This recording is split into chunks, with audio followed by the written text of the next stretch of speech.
2017, and my name is Bill McCamley. I am a state representative from Las Cruces and Mesilla here in New Mexico with your legislative update for the day.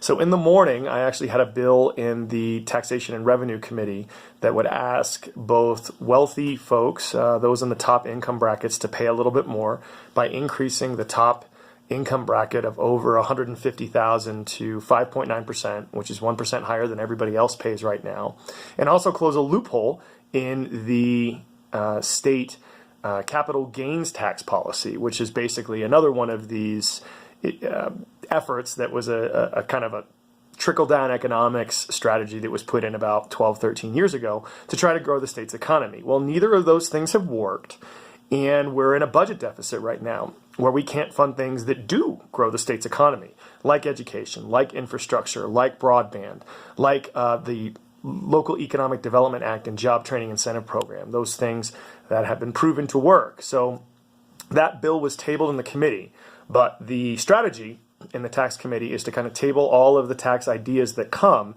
and generate a menu of things we can look at to increase revenue so that we can come forward with a bill that can hopefully have some agreement and get passed and signed by the governor. The reason for that is that we're going to have about another $125 million in budget deficit for the next upcoming year. For anyone watching these videos, you know that we met in October and had to plug a huge budget deficit for this year and then had to continue to do that in the first week of this legislative session. So if we don't find ways of increasing revenue, what's the only way around it? You have to cut government more, which is cutting schools, cutting cops, cutting social workers, and frankly, there are some Democrats like me who will not vote for more cuts. So unless we find ways of increasing our revenue, we can't really balance the budget, and that's going to be a tough situation.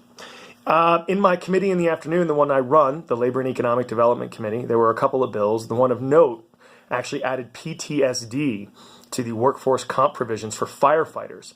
It's interesting to note that like 130 or 135 firefighters commit suicide every year.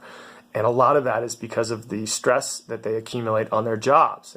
My dad got diagnosed with PTSD, but he was a tough guy and never got help until 28 years after his last tour in Vietnam. And so the more we can do to get these ladies and gentlemen the help that they need because they have a really tough job in the fastest way possible, we need to do that. And I voted for it, and it passed out of committee. Lastly, I was very involved in the floor today. So remember, once bills go through committees, they hit the floor.